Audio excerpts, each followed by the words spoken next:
And you can kind of see that in men. Like, men these days look so much different to when I was a kid.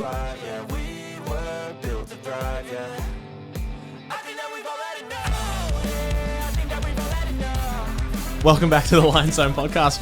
I'm joined today by Mason. I think you can be heard. You want to speak? Yeah, cool. We were actually just having a conversation that I wouldn't mind carrying on. You were drinking out of a plastic bottle. I didn't expect you as a microplastics guy. Yeah. But so tell me about that. So tell me about microplastics. Why are they an issue?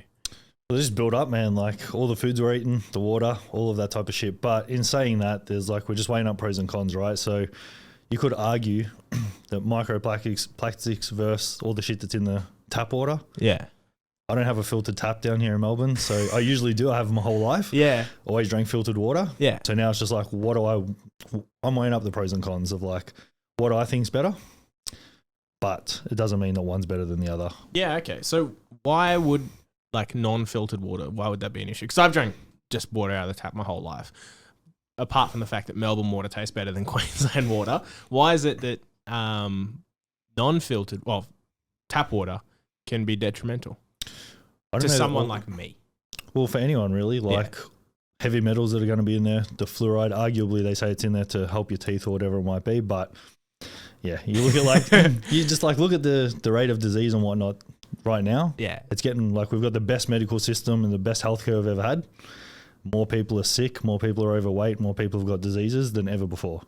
Yeah, that's a really good topic, Again, I'm definitely not saying that that's the sole cause. You heard it here first. Yeah. Mason said the water is the reason I can save the world.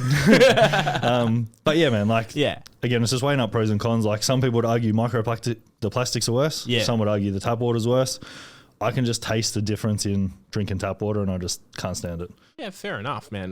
The reason that I lead to that is because I guess I've had my fair share of ignorance is bliss with some stuff, and then coming into reducing seed oils in my diet and stuff like that have made a significant impact on how I feel. So eliminating most seed oils has reduced just how my inflammation and stuff like that from my joints. I don't nearly get as much pain anymore. I don't know if it's 100% linked, but I feel significantly better now that I'm not consuming them. And I guess we kind of get used to what we know. People say, I feel good, but when was the last time you felt great? Mm-hmm. So how are some ways that you kind of have changed your lifestyle from what you grew up with to who you are now? To be honest, I was pretty lucky. Yeah? Yeah, my family fairly healthy. Like I said, I've had a filtered tap water since I can remember, since I was a little kid. Always ate pretty well, but having a bit of a health scare, I think I touched on this in the last podcast on gut health, had a bit of a health scare where I literally, after about 2 p.m, I couldn't even go for a walk. I didn't have enough energy to hold myself up. That's not even an overreaction. Started seeing a naturopath. She's like, you're eating way too much. My whole diet was dairy and gluten. Yeah. Pulled those out. Straight away. Yeah, just glug. Yeah, man, I was so tired, sleeping shit, felt terrible. Train in the morning, fine. And then say 2-3 p.m, I'd try to go for my second walk. No, I get halfway down the road and I'd be like, no, not happening. Did you have issues with bloating as well? Yeah, my gut was fucked. Yeah. So a mate of mine, actually, this is kind of very on topic. He was the kind of guy who would eat 3 pizzas from Domino's, right? And then early this year, out of nowhere, he just started getting insane bloating and went to the hospital. They did this breath test on him and found out that he was severely gluten intolerant. And whenever he would eat it, he would just feel like shit. And this probably went on for years. He just didn't even know. And he would consume so much caffeine because he just thought he was tired and wasn't sleeping enough. And he trains as well. He trains hard. And as soon as he stopped consuming gluten and stopped, he went low FODMAP, I'm pretty sure. Stopped consuming things like broccoli. That would bloat him like crazy. He's like, man, I don't even need to have a coffee. I'm not tired at all.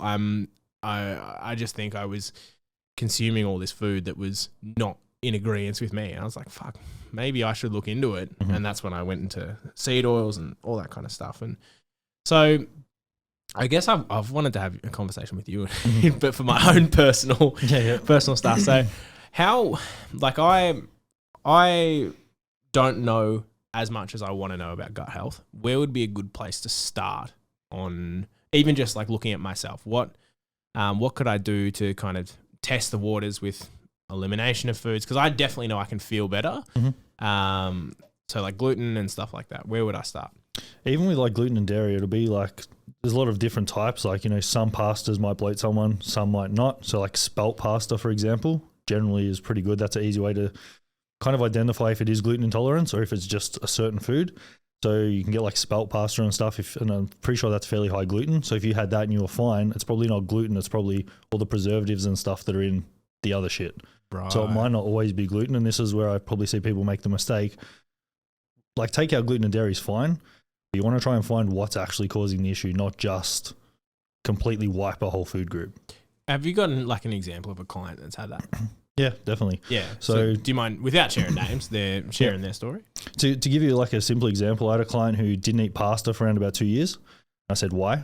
She goes, oh, it bloats me, because I put pasta in a meal plan because she didn't have it on the food preference list as not to have. And I said, cool, like we can change it. She goes, I've already bought it, I'll just try it. And she was fine. She's like, oh, this is really weird. And then I kind of asked a few more questions. What brand were you using? Well, it didn't even matter the brand in this instance. So what she was actually doing was all the pasta she used to eat, she was having a creamy sauce with it. Whereas I gave her one with a tomato sauce. So it wasn't even the pasta that was bloating her. It was the cream sauce. So she'd completely wiped pasta for 2 years thinking it was the pasta, but it was actually just the cream sauce. Right. So it was actually the dairy, not the gluten in her instance. Yeah, okay. So, so it was the dairy. Right. Mm-hmm. With that, so what are the kind of things that you would look for in doing like a test like that? Because obviously you didn't just figure it out that it was the cream. So she did the tomato base, and what was like her reaction to that? She said, oh, I'm surprised, like I was fine. And I said, well, because it's all a compounding effect, right? Yeah. So like I'm fairly dairy intolerant. If I eat like even whey protein, if I have, for example, whey protein for 3 days in a row, I'll bloat. But if I just had it today, I'll be fine. So it compounds over time. It'll create like inflammation, like increases, and then it will compound. So I said to her, we'll keep it for a week and then see. And then once we finished the week and she started no bloating with eating gluten every single day, like, this is real weird. And then we kind of I started asking questions like, what were you having with the pasta? Were you having like Parmesan cheese on the top? And she goes, nah, I was having like a cream sauce. Right. It was pretty basic to find that one. Well, there you go. That's really interesting, because I feel like even I just probably then showed a public opinion to people eating pasta. It bloats me. I'm going to eliminate gluten. Mm-hmm. I reckon so many people do that these days. Yeah. So about finding what specifically you have an issue with, like, because for example, like if I eat bread, I get super tired afterwards. Like, not so much bloated. I don't have issues with that. But if I eat rice, I feel better. And then even with that, man, I'll be asking like what type of bread, because I used to be the same with bread. And then I started seeing a naturopath. I saw her for about 2 years, and she did just to give you a bit of background, she did a full gut analysis, found out I had almost no bile in my stomach. So I was really struggling to break down fats. I had barely any stomach lining. So my stomach would break down protein, or would release the acid or the gases back into the stomach lining. I had 2 parasites in my stomach. So like, again, all of this stuff you don't know without actually getting the tests. Yeah. So what tests are they? That was a stool test. Oh, okay. So I got like full blood work. Yeah. And then like basically a shit test, where you literally shit into this tub. Shit into a tub and say, here you go. Yeah. Merry Christmas. Yeah, send it off, and then they send you a full report back. No way. And then that's how I became specific with what I was eating. But in that instance, I really loved eating bread with eggs in the morning. And she ended up just recommending, it was called, I think, Edwards Bakery. You can get it from Woolworths. And that was very low gluten and had no baker's yeast in it. Right. And I could eat a whole loaf of that and be fine. And not an issue at all. Yeah. I found that when I moved from, like, I would just eat bread rolls. Yeah. My whole diet was just 6-pack of bread rolls. And, but I've moved to sourdough. So now I eat sourdough, and it's significantly better. Mm-hmm. And I just don't put myself in a situation where I'm going to eat a whole loaf. Correct. Like, I used to do that. I used to eat like a full loaf and be like, why do I feel like shit? Yeah. I just eat like glug, and it sets in my stomach like a rock. But yeah, that's really interesting. Like, I found that that people, when they look at food, they're just like, nah, I can't have that. That makes me feel like shit. And like, if you go to a doctor and you say, hey doc, I'm feeling like crap when I eat this, they're just going to say, well, don't eat that. So Exactly. when it comes to like naturopath, like I'd never seen one, but I would love to like get into that, because even trying to go get your full blood work done. Near impossible. Why do you think that is? Why do you think they won't give you full blood work? I've had this conversation a lot of times. I think it's all like comes from the top down, just from what I've heard. Again, I'm not an expert in the pharmaceutical field, but it's like for certain blood tests, there needs to be a reason. So Right. like and they have to write the reason down, or they get like watched down from up above. And if you're like doing heaps of, say, like, I don't know, testosterone, they don't like to check for in like younger males. Whereas I always want my clients to get testosterone. Yeah. And like free testosterone, total testosterone. So they'll look at like, What's the difference between free and total? pretty sure it's just like the stored test and the one that's actually being like utilized Yeah. in the body. So bioavailable. Correct. Yeah, Yeah. cool. But then like they won't test for that. And like thyroid hormone, for example, they'll test for TSH, which is thyroid stimulating hormone, but generally they won't test for T3 and T4. Right.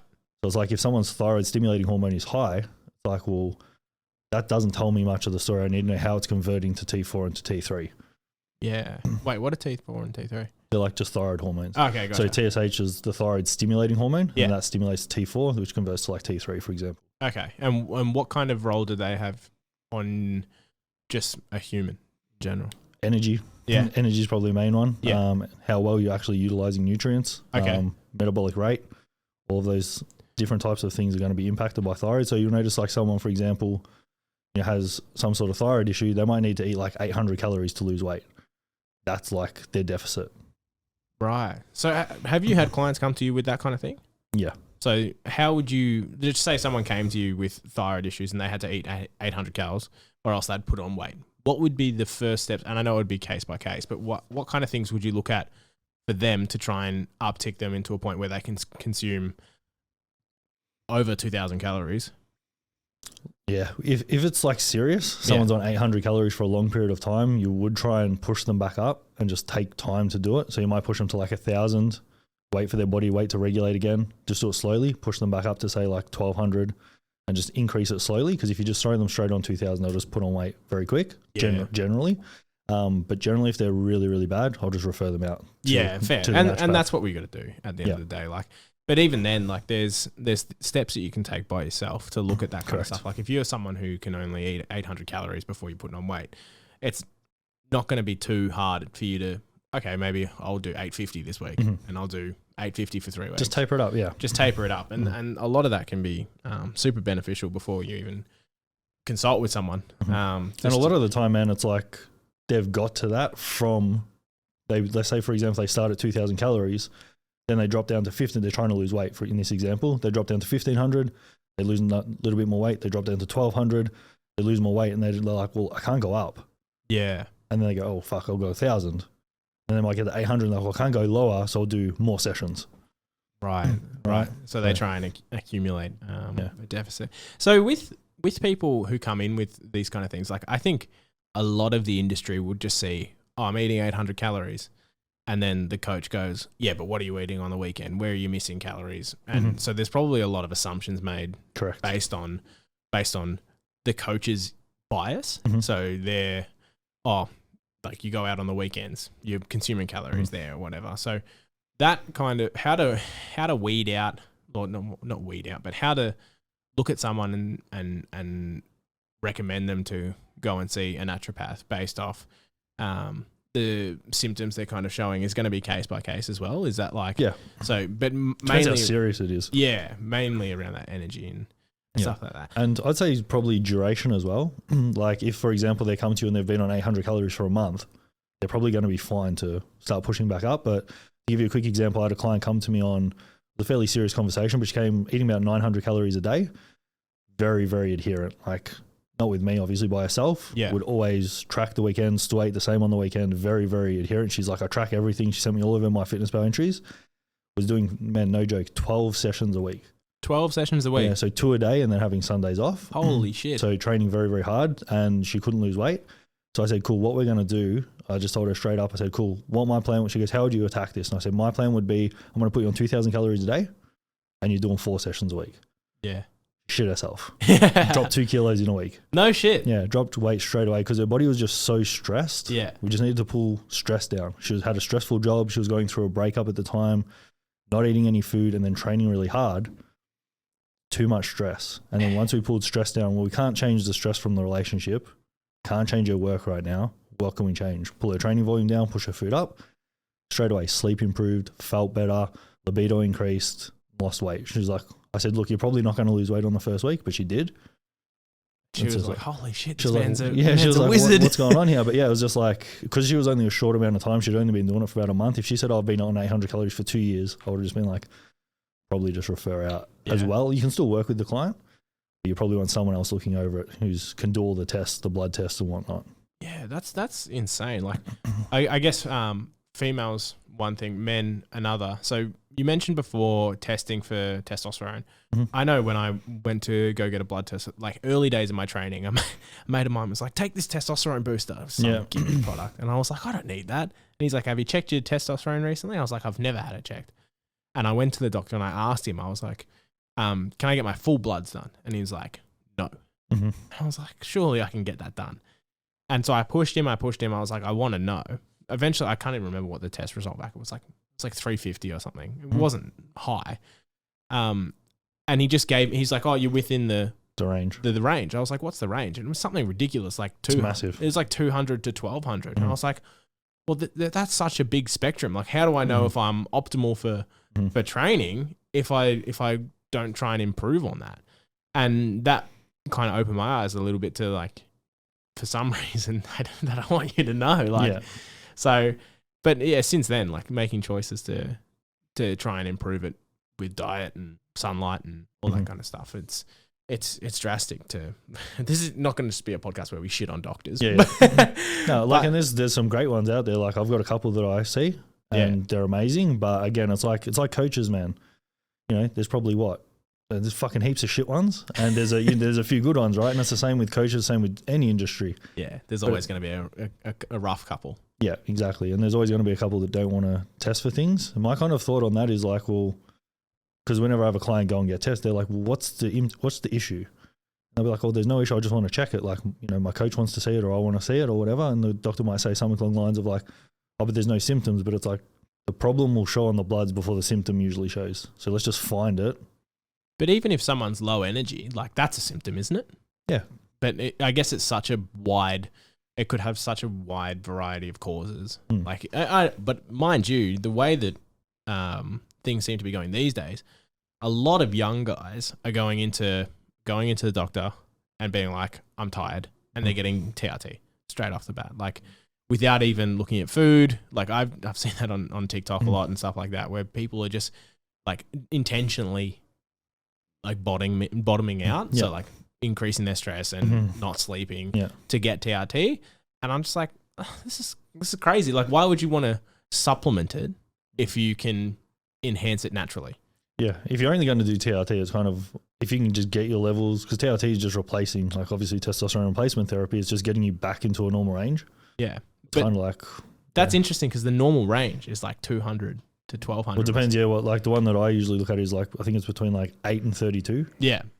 But like, even if you look at the range, like don't quote me on this, but from what I've seen is like the range is actually being decreased over time. So for example, I'm pretty sure it used to be something like 15 to 50. And then as testosterone rates have been declining, they just pull the range down. That's insane. Yeah. So now I think it's between like 8 and 32. And you can kind of see that in men. Like men 100%. These days look so much different to when I was a kid. Yeah. Like when I was a kid, I remember like every man that I would meet would just have a beard and like would be super hairy. Yeah. The only hairy person I know now is Pat. Yeah. Reese said he's got hair on his back the other day. I was like, who has hair on their back these days? There's not many. All these microplastics are keeping me shiny. And then Pat's walking around like a gorilla. Yeah, no, that's really interesting. And like, I don't think I was ever taught to be aware of that kind of stuff. Like, no, you're not. Because in high school, it was just no one ever really paid attention. Mm-hmm. And if you were tired, you were tired. And if after high school, if you were tired, you'd have coffee. And if you were sad, you would go out and have a drink. Yeah. Like, it's just the band-aids. Just numb the pain. Numb the pain. Yeah. Don't face it. Yeah. So let's. I feel like the podcast has had an introduction to your past, but I'm interested based on you and your levels of discipline, because I look up to you. Thank you, man. That's all right. I look up to you in terms of your ability to commit to things and see things out. So in terms of your journey to becoming a more disciplined human being, because I'm guessing you weren't always 100% with the things that you're doing now. Yeah, definitely not. When did that change for you, and what did that look like in the early days? So not the big story, but like, when did you start putting in the daily work? I think it started pretty early, man. Like my parents always made me play sport. Like they didn't care what I did, just pick something. And then I ended up choosing like tennis and whatnot, but then went into like taekwondo, and they were very like, you have to show up on time. If you don't show up on time, you get disciplined. Like everything was very routined. And then, yeah, man, I've just always been very routine. So it's been fairly easy for me. Like if I've got a routine, but if the routine goes out the window, that's when discipline really has to kick in. What happens when the routine goes out the window? I'll get it done, but it's like, I'm hating life. Yeah. Like it's really hard for me to get things done when I'm not in my routine. Yeah. But I can find a routine very quickly. So like obviously I'm back and forward between Melbourne and Queensland a fair amount now. I can pretty much find my routine very quickly. Yeah. As soon as I land, I'll prep my food.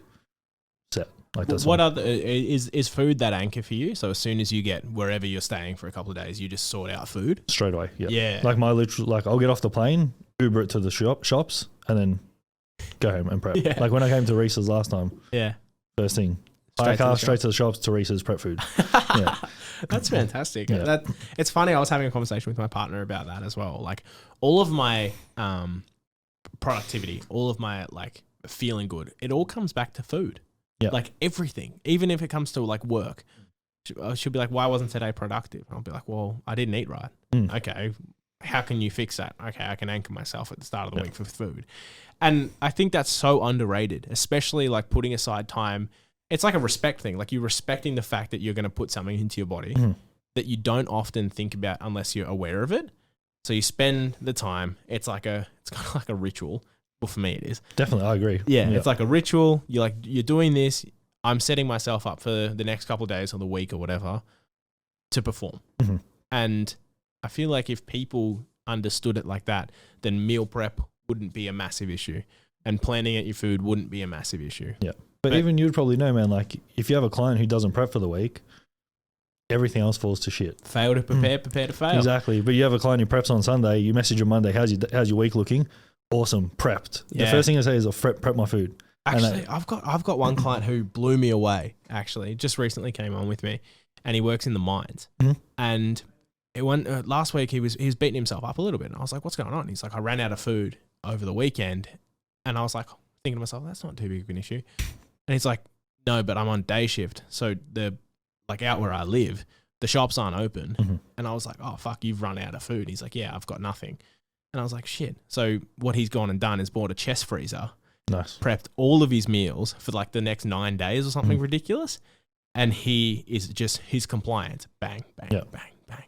It just back to back to back. And I'm just looking at that and I'm like, that's phenomenal that like instantly the solution was chest freezer. Yeah. Instantly the solution was to prep more.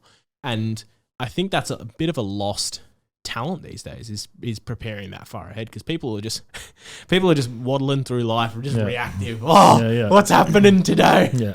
When there's someone like yourself who displays that level of discipline where you're taking control of the day, like you're taking that back, and it's admirable. Like, so tell me more about your day. Like, what do you do and what do you prioritize?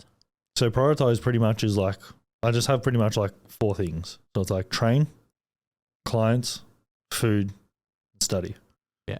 And if I can tick those off, I'm good. Then the day was a success. Yeah, pretty much. Cool. Obviously, it's like other stuff in there as well, like, spend time with your partner, like go for your walks, do all those things. But those are kind of like the 4 things that I know take a lot of time. Yeah. That I need to set time aside to get done. But also just touching on what you said before, man, like your client, say for example, like mucked up the weekend, quote unquote. Like one thing that I use with all of my clients is like, look at everything as a learning experience. Like you didn't fail. What can you learn from that? Cool, you were underprepared by chest freezer, whatever it might be. It's like, instead of like them feeling shit about themselves and going, I fucked up the week and this and that and whatever. It's like, cool, what did you learn? I need to be more prepared. I need to do this. I need to have a conversation with my partner so they're not trying to get me to eat shit that I don't want to eat and whatever it might be. Just learn from it And then just try move on. implement it next time. And if you fuck it up again, then it's like, well, obviously that solution didn't work. What other solution can we use? Yeah, cool. You mentioned the 4 things in your day. Do you structure your day in a certain way every single day to optimize your efficiency? Yeah, most days pretty much exactly the same. What does that look like to you? Pretty much like training is like 10 to 12 during the day. So 10 to 12 is usually blocked out for training. Are you up early? Yeah, 6. Yeah. Yeah. So 6 I get up, I'll do like a walk, brekkie, message replies, study for an hour, eat again, train from 10 to 12, and then pretty much like chill midday, and then I'll do client stuff from maybe like 3 to 8 and switch off at like 8. Yeah, that's interesting. Like that bigger block in the afternoon. I know, like personally, I'm a morning, like I work the best in the mornings. So like if I wake up between 5 and 6, and I'll go for a walk, train, and then work. And I'll try that work sprint after training is usually my best. But it's hard because I haven't found the perfect symphony yet. Like, and I keep trying things out and I keep changing it up, and I'm doing jiu-jitsu again. So I'm like adding extra training sessions, moving things around. And I'm just like, what is going to work best for me? And I fucking can't figure it out. So I was curious to see what you did because I don't know if do you watch any of Lex Friedman's stuff? Yeah. So like he was talking about how he works in like 4-hour like deep work sprints. And I tried to implement it on a smaller scale, but one of the big things from there is that he doesn't have like notifications on his phone and moving away from like using his phone during those times. And I'm just like, I realized how addicted to my phone I was. Yeah. And so like trying to add in work sprints and time that's uninterrupted, and I feel so much better. Like normally if I've like done a big slog of work and I'm like, oh, I'm exhausted. But if I'd been jumping between messages and whatever, I found that I couldn't get myself into like a, not a flow state, almost a flow state. But if I finish like a sprint of work where I haven't touched my phone and I've been focusing on one thing, I leave it feeling more energized than previously, which is crazy. Yeah. I think the notifications on the phone is my biggest thing. Yeah. Because I don't, like someone could call me right now, nothing will show up. Someone can, like all my notifications off, Instagram, Facebook, everything is off all the time. Just nothing at all. It's always on silent. No way. Yeah. Yeah. So you've like, when you look at your phone, it just looks blank. Yeah. Even if I open it, there's nothing there until I actually go into the app. So I have to go into WhatsApp to see my messages. I have to go into Instagram to see my messages. Unless I'm waiting for a call or something, I'll turn it on. Yeah. Or like, for example, if I'm like waiting for a message to come from someone, I'll just like quickly turn Instagram notifications on. As soon as that message comes, I'll turn them off. Right. Cause that stresses me out. Yeah. I hate it. Actually, when I was working in the corporate world, I had a director who would turn off email notifications, which was like crazy because in the corporate world, it's like emails are everything. Yeah. And he's like, yeah, I check them on my time. He's like, I check them twice a day. And I was like, that's a really healthy way to approach it. But then there was other people looking at it being like, well, what happens if I email you and it's urgent? He's like, well, nothing's that urgent. You can call me if you really need something. But I think it's funny. Like, I think everyone has a bit of FOMO where like their notifications going off. And it's like, oh, who wants me? Yeah. I'm getting validated by this notification. Bit of dopamine release. But ding. Oh, I'm in. Yeah. Well, it's funny how like these things have like kind of just come about in the last 15 years with smartphones, and we'd never had to experience that before. Like I don't remember the last time I got a letter that was enjoyable, like that wasn't a bill, but getting like a letter from like my grandparents or someone as a kid, like that would be the biggest rush of dopamine. And like now we're getting little letters every single day. Yeah. Constant throughout the day. Constant little letters. I think it impacts my ability to really get into stuff. But I think even on that, man, like my kind of thought, it's fairly direct, but my kind of thought is like, if it's not an emergency, it can wait. And if it is an emergency, call 000. Like that's it, man. Like if you've got an emergency, calling me is not going to you're not going to fix the problem. Like, I'm not going to be able to fix it. And if it's not an emergency, you can wait a couple of hours. Like it's not that important. It's not that important. What are your thoughts on training whilst having your phone? Like, I have my phone on me all the time. You have it on you all the time? But it's like... Obviously, no notification. No notification, so it's like I just use the training app. Yeah. And that's it. What do you think, like clients and stuff like that, people who have their phone on and use it during a session, do you think that impacts the ability to like train at an RPE 9, 10? I don't think so. You don't think so? I think they Depending on like, because if they're just like zoning out without using their phone, maybe it keeps them a little bit more on track. What are they doing on it though? Like, are they doing work emails or are they watching like C-Bum Train? Like, are you watching the latest Ziz compilation on YouTube? Because that'll make you train hard, right? Yeah, but it's 100%. If you're watching like, if you're just replying to client messages or you're doing like emails, that will like, because I find that that's probably stressful. Yeah. But if you're watching like, like I said, like C-Bum or Ziz or something on YouTube, it's like, that might be what you need to pump you up. Yeah. So that could be fine. I see people doing it all the time and they have their phone like on the floor. Yeah. And they're just playing like Jay Cutler training or something while they're training. Really? They've got I the haven't headphones seen on. that in ages. Mind you, I train by myself downstairs. Yeah, exactly. Yeah. It's just me.